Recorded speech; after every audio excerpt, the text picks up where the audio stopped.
Today on What Went Wrong, we delve into the archives of the Ponderous Vault.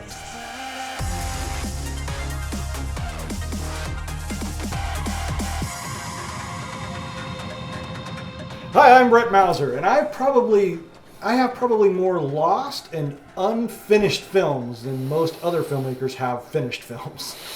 What I mean by that is there's only about 2 or 3 films that I've done that I've never finished for whatever reasons, and we'll talk about that today. But there's also been several films that I've lost over the years, and fortunately, I've just found one of my very first films on the old Super 8, and that was the G.I. Joe stop motion stuff. Oh yeah, that I did. It's like predates me. Oh yeah. This was me. Maybe freshman year of freshman year of high school, freshman year of high school, or maybe my 8th grade. G.I. Joe was big 83 through 88. It was real. TGI Joe. I mean, that version of the Hasbro G.I. Joe was huge then. Yeah. Well, I was out in my backyard with my little 8mm camera. Yeah. And I just pull the trigger, take one frame, and then move the camera. And I finally, I've got the old 8mm films, and I send them to Legacy Box, so they're on their way. Oh, man. Along with, and this is one of the reasons we're doing this, the original Desert Rose footage from Germany. Oh, my God. So we're going to talk a little bit about that. And then, of course, there's the one that I never even got developed, which was the Detective Serenade film, which sat with Tom and there was Tom and my uncle and Trey. They came up to Denver and we did a little a movie there. Sat in my fridge for damn near a decade and just never got it developed, and we'll cover that why as well. Sure. And then there were films that have been lost. The first video films that I made were with Jacob and another friend of mine. Actually, 2 different friends for 2 different films. Because one summer, and this was pre-you as well. They were The Adventures of James Dolan and The Adventures of John Dolan. And they were these little 15-minute films. We're jumping on our roofs, jumping back and forth, doing stupid stuff, learning, like being pushed on skateboards to get these tracking shots. Yeah. And that was sort of the origin of the Islamic vampire terrorists. Because they weren't vampires back then, but this was mid 80s, late 80s. If it was Jacob, it would have been like 89, 90, 89, 90, yeah. Yeah. But The Adventures of James Dolan and John Dolan, it was just 3 of us. So we had to have bad guys to kill off. Right. So we needed to hide our faces, so we just took T-shirts, put them on our head, and put sunglasses on.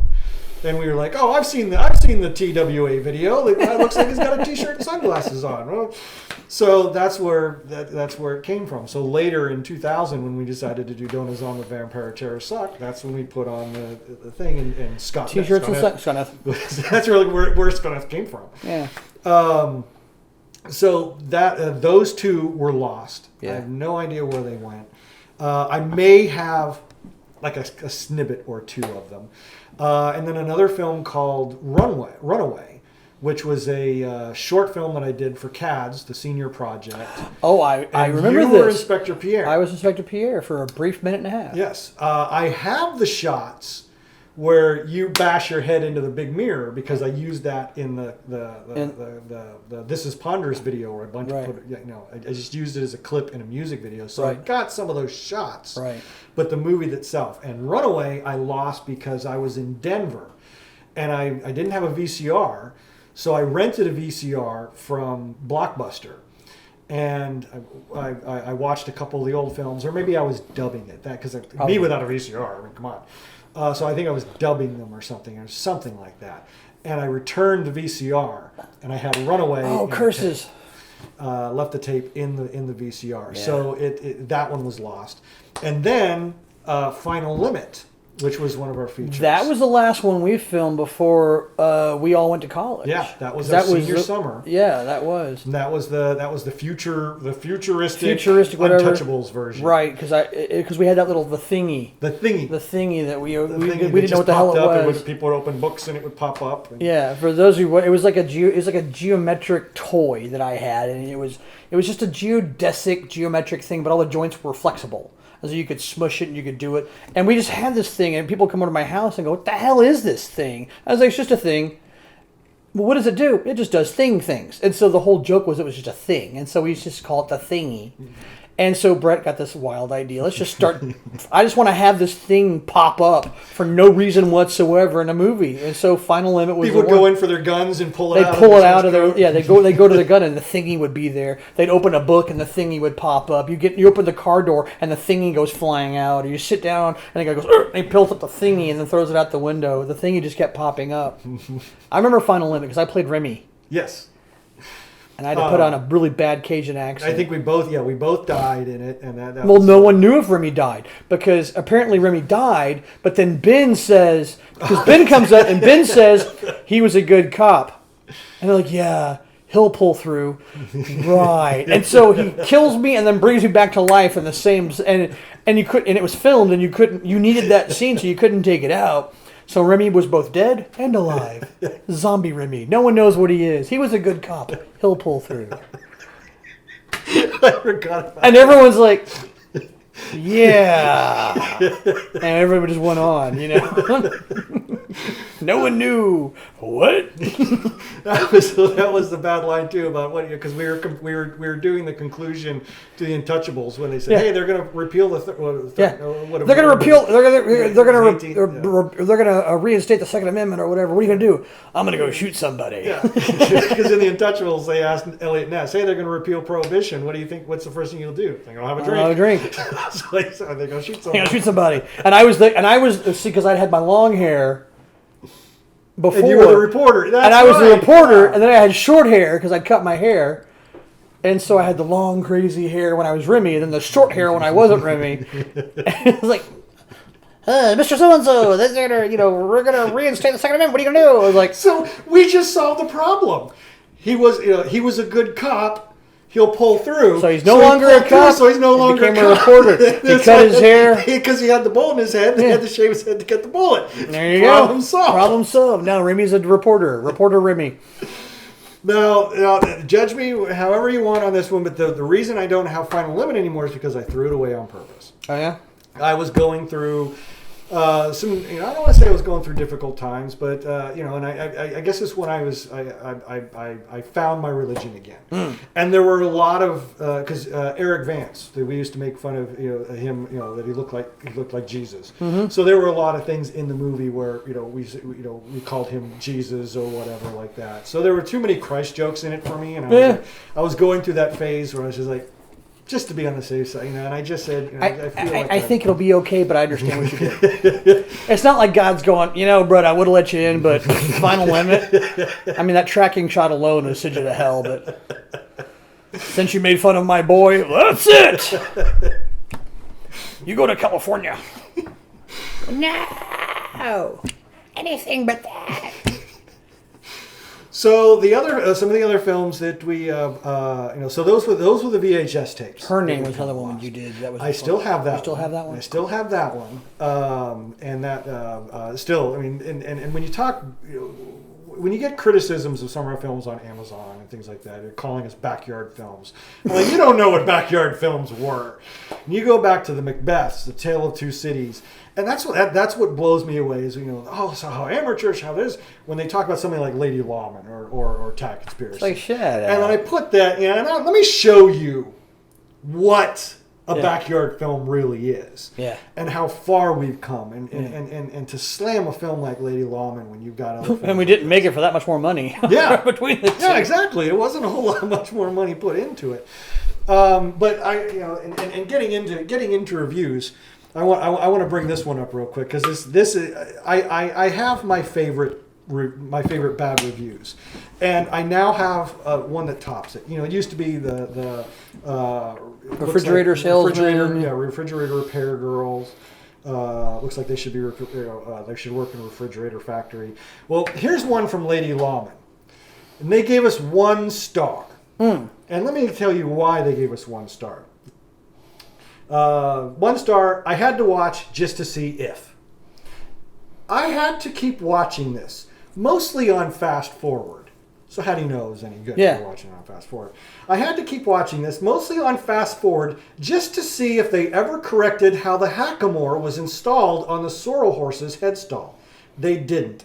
I can't unsee it. I want to know why they did it. Seriously, if the horse didn't need the leverage from a shanked hack, why not just use a rope nose, side pull, something else other than what looks like a sort of barrel racing mechanical hackamore instead installed upside down in a barrel saddle?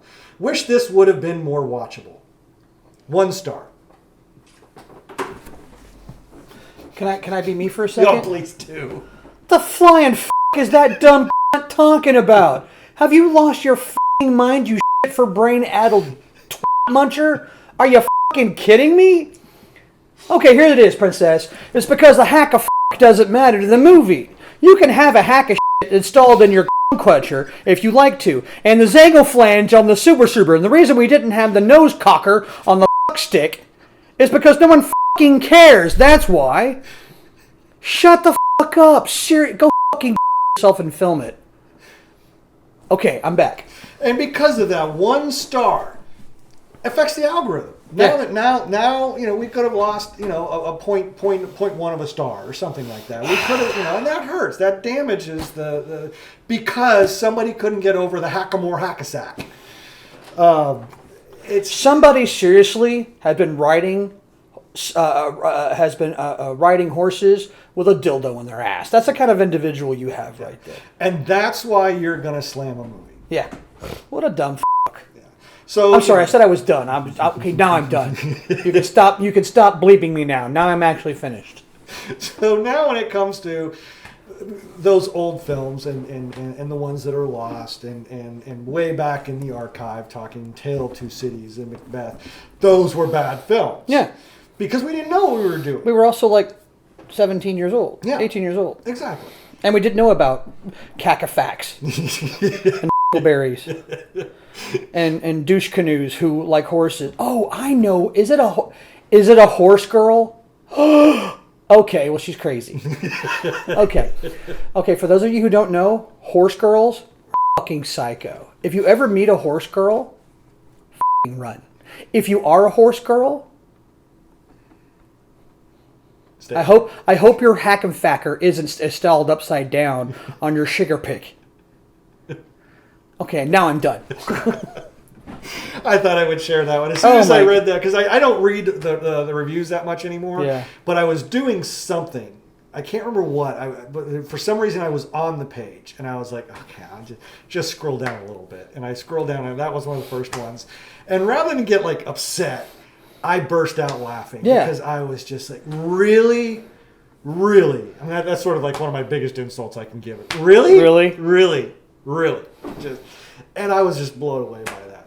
You're too stupid to exist. Yeah. And I don't want to turn this into like a review, a thing about reviews. But we were getting on to sort of that, and we'll edit that part down. Place to put into there.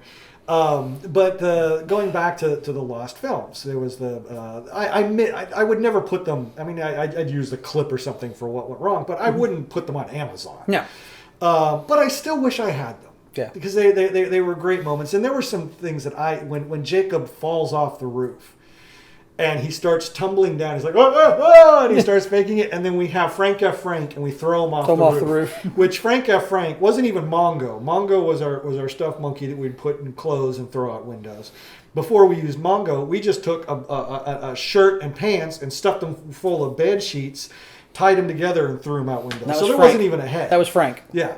And I think it was basically a shirt and a pair of pants packed with bed sheets, and we would hurl it from things. Yeah. Now, I think I do have one of Frank's stunts in Inspector Pierre when he gets thrown out of a window. But it's just so ridiculous and it's so funny. We actually started, we were able to do it in Serial Rabbit 5, where it is part of the joke, and it is part of it is so funny because it is intentional. Yeah. But it harrowed back to those original films that we did. Yeah.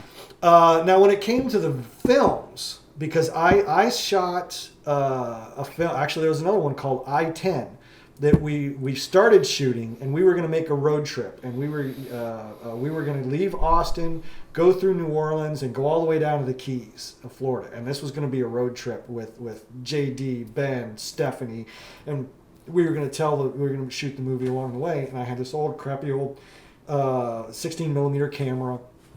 And we shot maybe 3 or 4 scenes, got to New Orleans.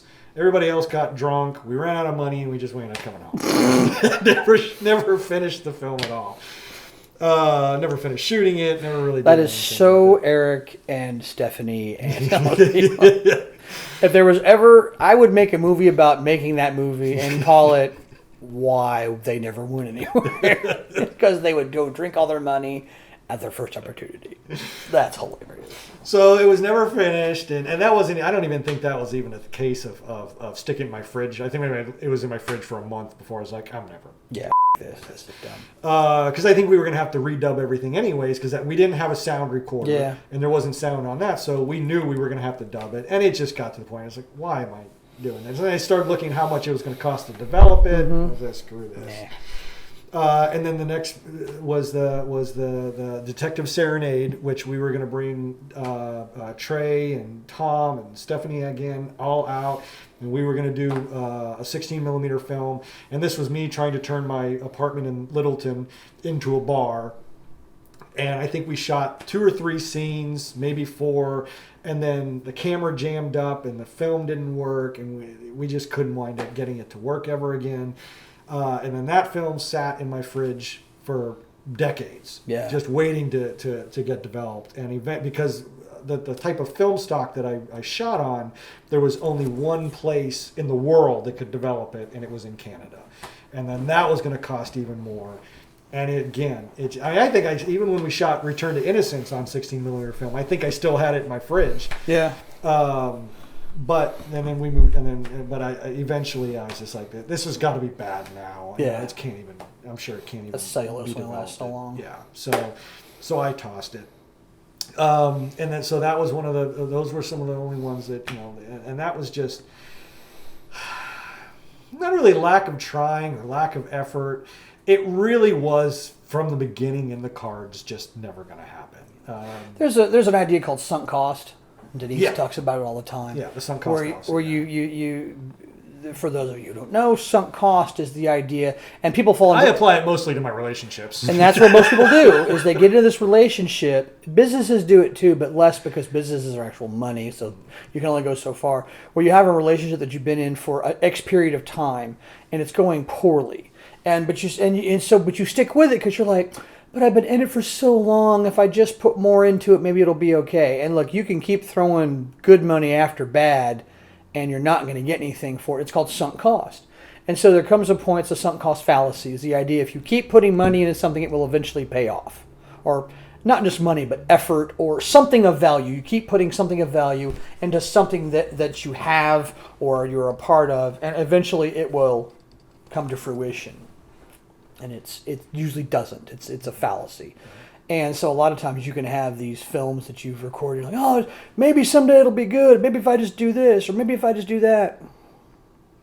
No. Yeah, there comes a time you have to just walk away. Yeah, just stop. Yeah.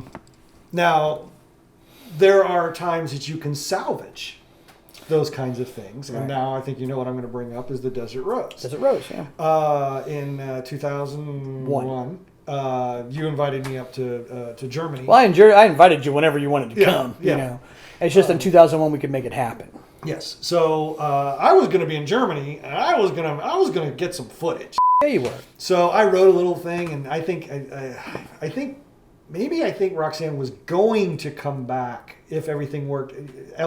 Come back to the States for a couple weeks, and I was going to get some. She usually came back because I would usually go on deployments in the summer times. Yeah. And for a long time, and I was also doing security operations stuff. So I'd be gone, or something else. And I think I had a trip planned to Paris and Switzerland and all this other stuff we were going to do. And so she was going to come back. Yeah. So I was going to shoot the U.S. stuff with her later. So we got to go to some great places. Well, you just kind of said you got there. I just gotten back seriously like 10 o'clock that night. From somewhere we've been doing some protection, some guard details, and some other stuff.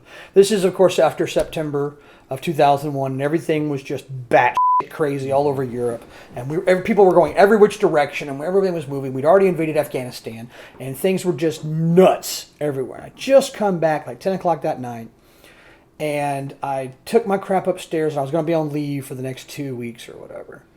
And I went to bed for a hot minute. No, I went to bed for like a couple hours, but you were going to get to Germany at like 8 o'clock in the morning or 6 o'clock in the morning, whatever it was. And I lived 2.5 hours from Frankfurt. So I had to drive to where you were and park the truck and come get you. So I had to go to bed, and it was cold, but it hadn't started snowing yet. And you were like, I want to go see this, and I want to see this. And we're like, what do you want to look at? I want to look at a castle. There's castles everywhere. Well, pick one. Here's one. Here's one. Here's one. Here's one. Here's one. You know, and I want to do some filming. Do you have a really, because I lived way out in the middle of nowhere, kind of, you know. And I mean, there was a town there, but it was a little town. Yeah. But it was a cute little German town. And in the dictionary next to cute little German town is the picture of where I lived, and that it was great. But you were like, I need a city.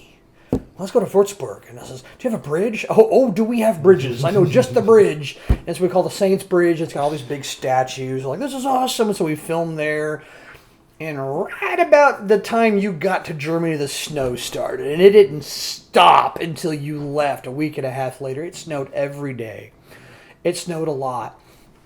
If you have the footage you're going to show of when we were in Rothenburg, it started snowing before we got there, and it snowed until way after we left. It was snowing on the roads. We weren't sure if we could even get to the house, because to get to where I live was this like 2-lane, barely there road, and it was a drop off on one side, and there's this one little section where the road, and anyone's ever done this, in the middle of the night, in a snowstorm, in a pickup truck, in Germany, where the road does like this, and it goes up and over like that.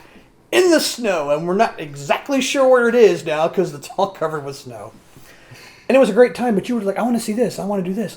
And so we just picked places to go for you to film. And we would go see things, go see it, and then go put our crap on and film on it.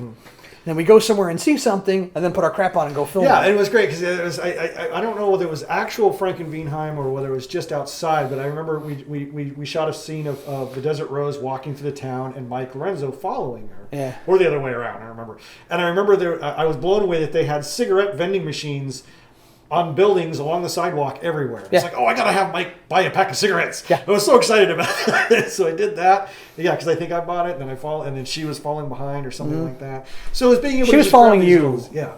It was grabbing little shots like that. Yeah. And then Rothenburg, when we went there, we got a lot of that great stuff the old footage. Yeah.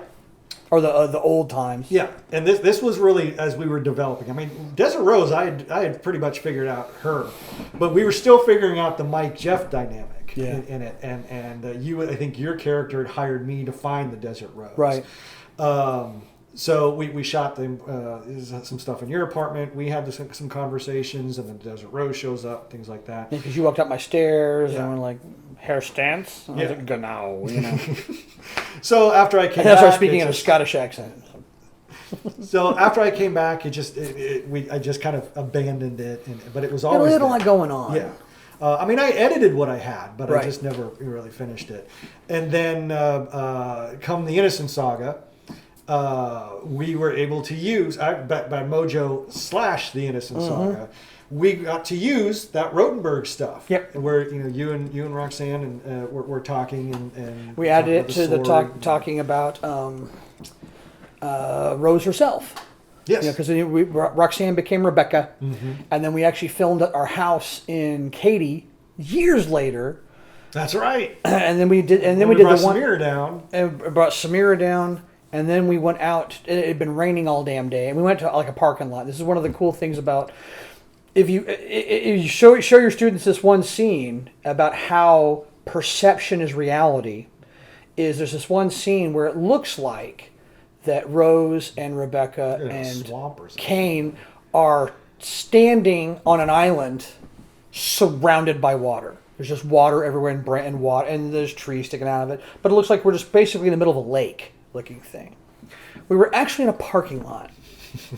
And just the edge of the parking lot, and then it kind of water, everything went like that, and it had been raining like a mother for days. And so everything was just flooded. So it was nothing but just flooded. That was like, I mean, it was like, seriously, it was like that flooded that deep or more. But it looked like a lake. And the way you filmed it, all you saw was the shining water and the distance as Rose gives Rebecca the sword, Jeff was not very happy about it. What the hell are you doing? You know, standing there, this is bullshit. You know, And but it was done. The pickup truck was like right there. I mean, I was like, had Brett done this, you'd have seen the fender of the pickup was right there, right next to my elbow, because the way you needed to be to get that shot you needed was fantastic. But it was just, you just kind of took what you had, added this other stuff to it, and episode 7 or movie number 7 was made using footage that at the time was 16 years old. No, 6 years old? Yeah. 6 years old. Yeah. Not 16. 6 years old. No, 8 or 9. Yeah. Oh, you did it in 2007, 7 years 2008? old, So yeah, 7 7 years years old, old, 2008. Because you've premiered episode, premiered it in 2009. It was Yeah. episode 7, it was October of 2009. But yeah, it was just cool having that stuff. And I remember seeing it, I was like, hey! And you can't tell how bitterly cold. I mean, ugly cold. Like, it hasn't been that cold in Texas, but like, and all week it was in the 2s. We're walking across that bridge in in Würzburg. The wind is blowing. I'm wearing a kilt and a sweater, and you're all bundled up with your stuff, and I'm like just walking along, trying to act cool. I Dude, still had a pretty flimsy little. yeah, we were. jacket. It was because everything was cool till we got on that bridge, and then we realized, you know what? The wind blows along the river at a pretty high velocity. Yeah, you hear me sniffle every 2 seconds. Yeah. Because it's just. Poor Roxanne's behind us, trying not to slip on because it's all cobblestones and it's all frozen. So we're like, hey. But all that stuff that you put in there, and that was when we had all that. I'm glad you're doing something, or that you still have it. I still have the footage that you gave me. Oh, geez, now 18 years ago, I guess.